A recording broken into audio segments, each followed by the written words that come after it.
राजनीति में हर छोटी बात का बड़ा मतलब होता है। बात ही नहीं, यहां खामोशियों के मायने भी गहरे होते हैं। चुप्पी से भी बड़ा जवाब मिल जाता है। एक चुप्पी से कभी सियासी नातों की मजबूती का अंदाजा लग जाता है, तो कभी इनके टूटने का, तो कभी दूरी बढ़ने का भी। और अब यह दूरी बढ़ी है राजा भैया और अखिलेश यादव के बीच। राजा भैया और अखिलेश में फिर बढ़ी दूरी। राजा भैया अखिलेश में खिंच गई तलवार। अखिलेश ने 2027 का बता दिया प्लान। अखिलेश यादव के एक बयान से उत्तर प्रदेश की राजनीति ने दिलचस्प मोड़ ले लिया है और दो बड़ी राजनीतिक हस्तियों के बीच टकराव बढ़ने का संकेत दे दिया है।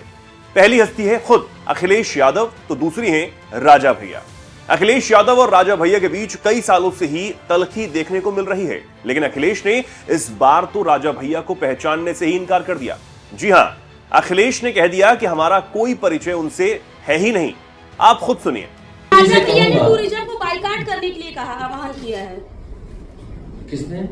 राजा भैया ने कश्मीर की पहलगांव की घटना को लेकर राजा भैया ने टूरिज्म को बाइकाट करने का आह्वान किया। कोई परिचय उनसे नहीं।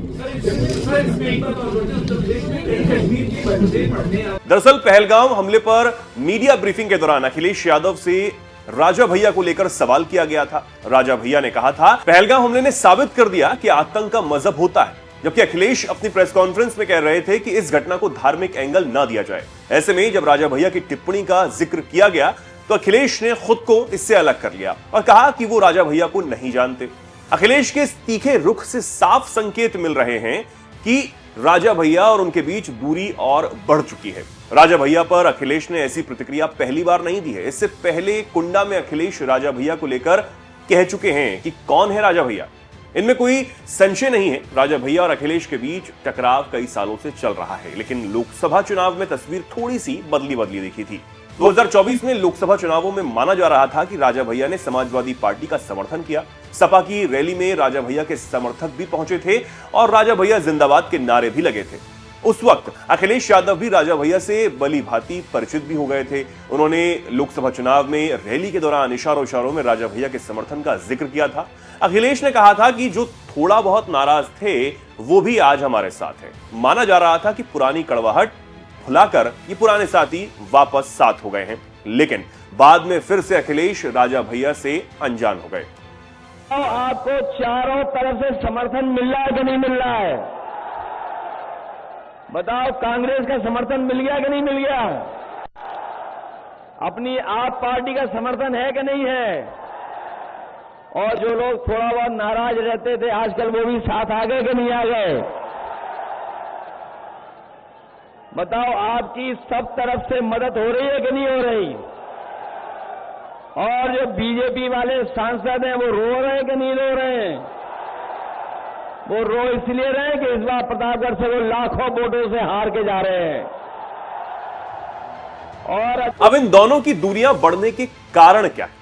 अखिलेश यादव पीडीए के फॉर्मूले पर चल रहे हैं, सपा का फोकस पिछड़ा, दलित और अल्पसंख्यकों पर है, जबकि राजा भैया ठाकुर राजनीति का बड़ा चेहरा है। हाल ही में सपा सांसद रामजीलाल सुमन की टिप्पणी भी एक बड़ा कारण है। रामजीलाल सुमन ने राणा सांगा को गद्दार कहा था। इसके बाद करणी सेना ने सुमन के खिलाफ उग्र विरोध प्रदर्शन किया। दावा किया गया कि राजा भैया ने भी कुछ करणी सेना के कार्यकर्ताओं से बात की थी। इससे समाजवादी पार्टी और राजा भैया के बीच टकराव और ज्यादा बढ़ गया। एक वजह राज्यसभा चुनाव भी माने जा रहे हैं। जब फरवरी 2024 में नरेश उत्तम पटेल राज्यसभा में वोटिंग के लिए राजा भैया के पास गए थे, लेकिन वहां से निराश होकर ही लौटे थे। राजा भैया मुलायम सरकार में मंत्री भी रहे हैं। कभी मुलायम सरकार में समाजवादी पार्टी के हम कदम रहे राजा भैया अखिलेश के विरोधी बन गए। राजा भैया मुलायम सिंह यादव की सरकार में मंत्री भी रह चुके हैं, लेकिन अखिलेश के समय उनका झुकाव बीजेपी की ओर ज्यादा रहा। केंद्र की मोदी सरकार की बात हो या फिर उत्तर प्रदेश की योगी सरकार की, राजा भैया खुलकर बीजेपी की नीतियों की तारीफ करते हुए दिखते हैं। भले ही राजा भैया अलग चुनाव लड़ते हो, लेकिन उनके एक इशारे पर सियासी समीकरण बदल जाते हैं। ऐसे में माना जा रहा है कि अखिलेश यादव ने इशारा 2027 को लेकर भी कर दिया है। विधानसभा चुनावों में दोनों दलों का स्टैंड क्या होगा, क्या अखिलेश ने बता दिया है कि उन्हें आगे भी राजा भैया की जरूरत नहीं है। बहरहाल ऐसे में देखना होगा कि अखिलेश यादव के इस बयान से राजनीति का ऊंट किस करवट बैठता है। बहरहाल आप इसे कैसे देखते हैं, कमेंट कर हमें जरूर बताएं।